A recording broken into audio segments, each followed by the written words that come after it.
Good morning, grade 8. So today we're going to continue our lesson, but we're going to use this video, or you're going to watch this video as our lesson for the day because we're not going to have a face-to-face classes due to cancellation of classes because of um, earthquake that is happening all over the Philippines. So we're going to focus our lesson in career opportunities or career and business opportunities in food processing. So ano ba yung mga trabaho na pwede niyong puntahan if you pursue food processing? So career and business opportunities. So food fish processing offers numerous career and business opportunities due to its essential role in ensuring food safety, extending shelf life, and meeting consumer demand for convenient and nutritious products. So sabi dito, si food fish processing daw po is very important in industry.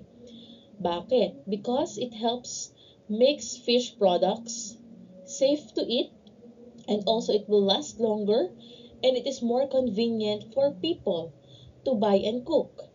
So, since fish is a major part of many people diet, so there are many jobs and businesses opportunities in the field of fish processing. So this means that learning about fish processing can open many doors for your future career or businesses. So here are some potential career or path and business ventures in this field. So the first one is quality control specialist. So sa quality control specialist po, it ensures that fish products meet safety and quality standards, attention to detail, knowledge of food safety regulations, laboratory testing. So the quality control specialist po, ano pong ginagawa ng anong trabaho ang ginagawa nila? So this person check if the fish product are safe and meet quality standards. So they test samples and make sure that the factory follows food safety rules. Another business ventures or career ventures in this field is food science or food scientist. It develops new processing technique and improves existing ones. Strong background in chemistry and biology and innovation, problem solving. So ano po ba ang ginagawa ni food scientist? So these persons experiment with new ways to process or preserve fish. So naghahanap sila ng bagong paraan kung paano magpoproseso ng iba't ibang fish at paano magpe-preserve ng iba't ibang fish. So they study how to make fish products tastier and last longer. So again, we have already one, the quality control specialist and the food scientist. The next one is the production manager. So it oversees the processing operations, ensuring efficiency and compliance, leadership, organizational skills, knowledge of processing equipment. So ano po ba daw ang ginagawa ni production manager? So si production manager po ay ang tao. So this person supervises the workers and makes sure the processing lines run smoothly, also efficiently, and of course safely. So sila po yung nag-check ng process sa loob ng isang company or factory of food processing. Next is marine biologists. So in marine biologists, they study marine life to improve sustainable fish harvesting and processing practices. Research, data analysis, environmental science. So ano daw ang ginagawa ulit ni marine biologists? So sila po yung mga tao na nag-aaral ng fish and marine life to help create sustainable way of catching and processing fish.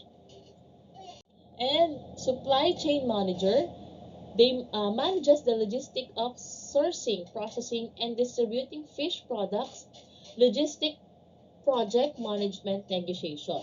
So si supply chain manager po, sila po yung tao who manages how fish products move from the source of to the market. So making sure everything is on time and cost efficient. Okay, next po. Here are some potential career again, path and business ventures in the field.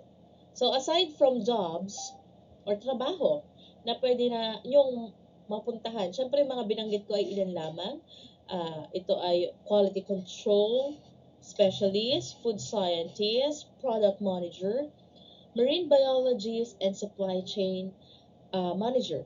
So aside from that, you can also start your own business. Sabi ko nga sa inyo, if you want to be rich, be a businessman or woman.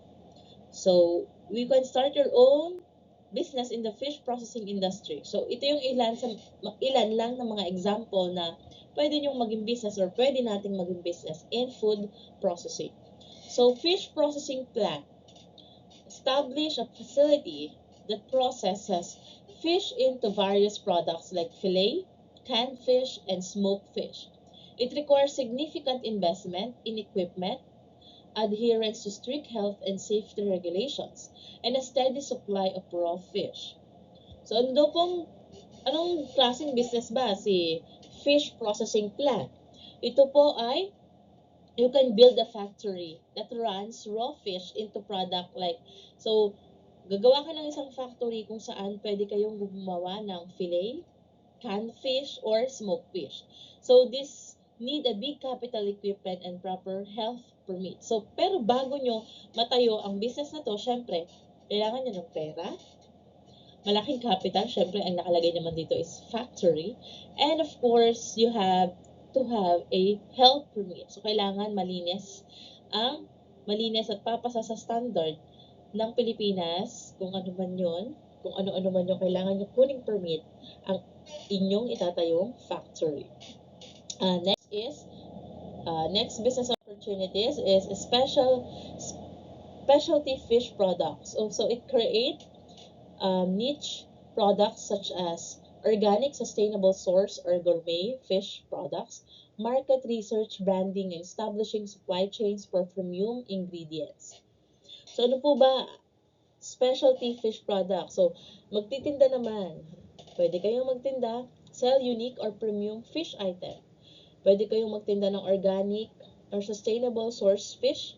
This type of business focuses on the quality and branding. Siyempre, pag sinabi natin organic yung ibinebenta natin, alam natin mas mahal at mas maraming naghahanap ngayon because many people are now health conscious. Next is fish farming aquaculture. So this is very common, I think, na business ngayon sa Pilipinas. So, combine fish farming with processing to control the supply chain from production to final product. So, knowledge of aquaculture investment in both farming and processing facilities and environmental impact manage. So, fish farming in aquaculture. So, grow, ang gagawin nyo dyan ay magpapalaki, mag-raise, yung nasarili nyo isda, of course. Grow and raise your own fish. Then, afterwards, process them into marketable products. So, pwede kayong gumawa ng sarili nyong products out of your sarili nyong palaisdaan. So, this gives control over both the production and processing stages. So, kayo yung nagpo-produce ng fish, kayo din yung nagpo-process ng fish.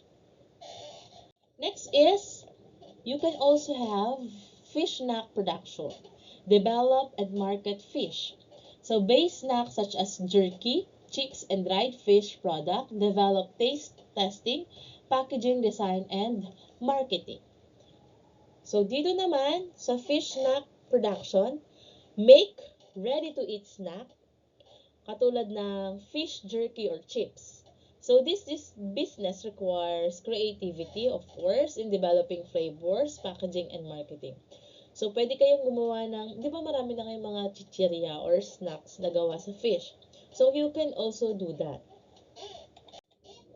Next is fish frozen products. Produce and distribute frozen fish items like fish, stick fillet, and ready-to-cook meals.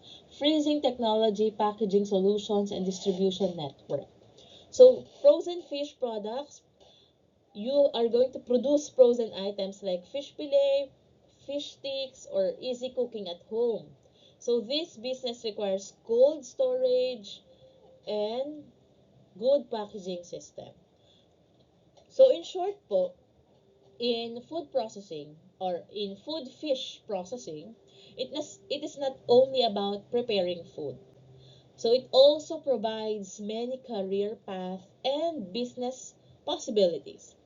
So whether you want to work in a laboratory, manage operations, or start your own fish-based business, this field offers stable and rewarding future. Sabi ko nga sa inyo, why am I teaching TLE? I'm teaching you how to live.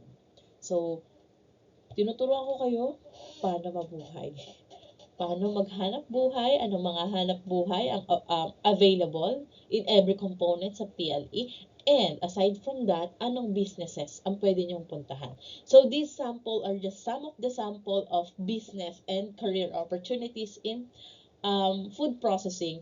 So madami pang iba na pwede kayong i-explore. Siyempre, ang food processing, meron siyang factory at meron din siyang office. So there are ample of businesses and career opportunities that you can choose someday.